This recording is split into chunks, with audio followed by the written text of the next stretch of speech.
So we begin Advent, a new liturgical year, and our great preparation for Christmas. The holiday seasons are here, and if you missed it, every radio station now plays exclusively Christmas music. And it's exciting, it's fun, you know. We all look forward to Christmas and New Year's and seeing friends and family and breaks from school and work. But Advent is something more than just a reminder that Christmas is on the way. The world will do that for us. Our clergy wear different vestments, and we place an Advent wreath out in order for us to be reminded that this season is different. It's meant to be different.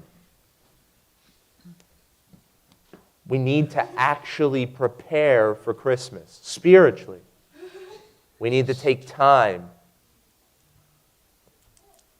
We need to really take seriously this idea that God was born a man. I mean, it's such a profound thing. Isaiah was talking about it 600 years before the birth of Christ. In our first reading, he talks about what's the fate of Judah and Jerusalem, and that the Lord will establish himself on Mount Zion, and all the nations will stream to it. That his word will go forth from Jerusalem. His word. Well, Jesus Christ is the Word of God. And he died in Jerusalem and was raised in Jerusalem. And his disciples went out from Jerusalem. And here we are, 2,000 years later. And that all began at Christmas.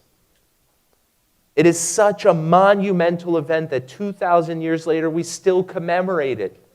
And it's so important that we take almost a full month to spiritually get ourselves ready for this particular celebration of Christmas. Once again, I have to prepare. And how do I prepare?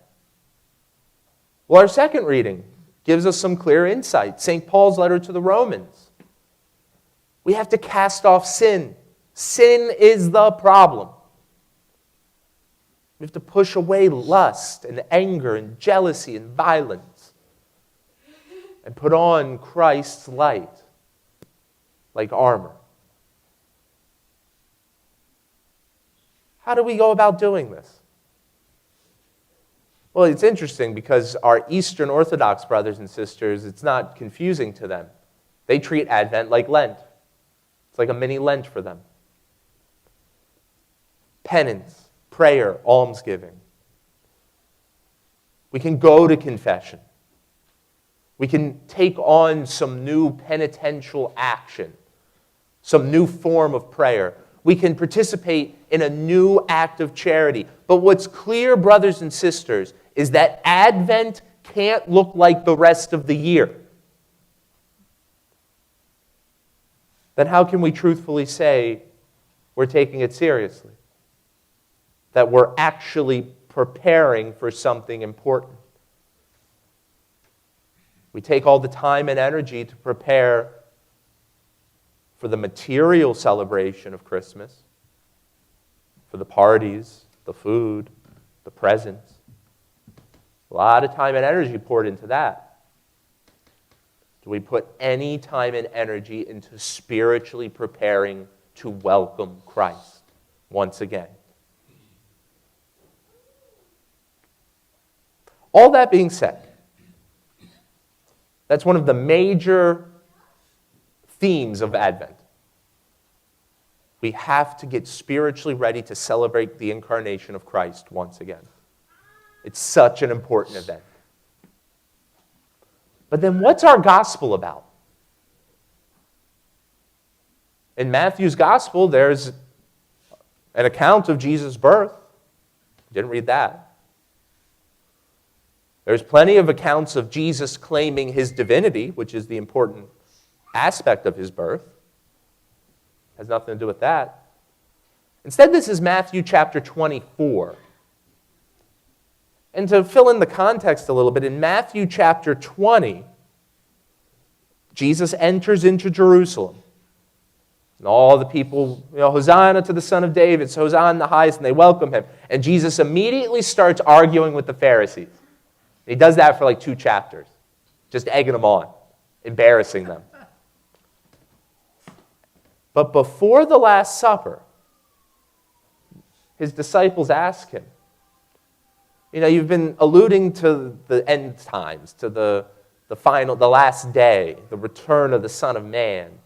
What are the signs going to be? What should we look out for? He goes on this long rant, beginning in chapter 23 and into chapter 24. And the part we heard, what is Jesus focusing on?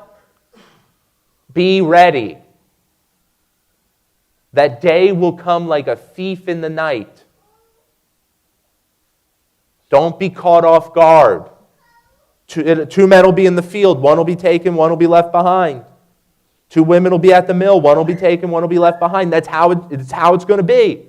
Don't let it happen to you.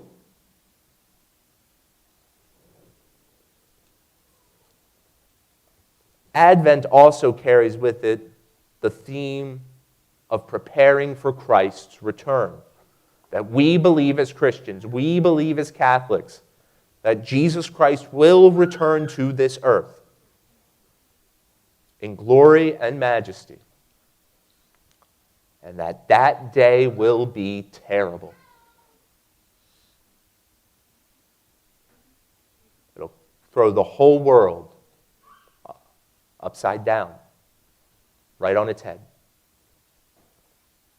But we can be prepared. How? The same way we prepare to celebrate Christmas. The same things that we do to spiritually prepare for this Christmas in 2025 are the things we need to do to prepare for Christ's return. Penance, prayer, reconciliation, charity. And if we wanted to take all of those practices and summarize them, what would we say? Whether we're preparing for Christmas, for a spiritual celebration of Christ's historical birth, or we're preparing to welcome Christ when he returns, to be ready for his parousia, his second coming. Sacrifice. It's all about sacrifice. When I pray, am I not sacrificing my time and energy to commune with God when I don't have to? I can just not do it if I don't want to. When I give charitably, I'm quite obviously sacrificing part of my well-being for someone less fortunate than me. When I go to confession, I, for one, think it's a sacrifice to humble oneself before a priest, a man, and say all the bad things you did. That's a sacrifice. Why? Why is sacrifice so integral to the celebration of Christmas? Because Christmas is a sacrifice. Not in the presents, not in the food, not in the parties, not in all of that preparation. As good and important as it may be, God became man when he did not have to. God was held in his own creation's arms as a little baby and cared for. God didn't need to do that. But why did he? Why put himself through that? So that he may sacrifice for us, that we might be saved. It all begins at Christmas. And if we wish to prepare spiritually for Christmas, spiritually for the second coming, if we wish to be ready to welcome Christ, we have to be like him. we have to sacrifice for others. That's what's at the heart of Christmas. That's what the presents are for. That's what all the food is for. That's what all the songs and all the joy and all the celebration is for. Christ did this for us. We need to celebrate until the end of time. But we also need to prepare. Because if we're ready, if we live a sacrificial life, if we make this Advent about preparation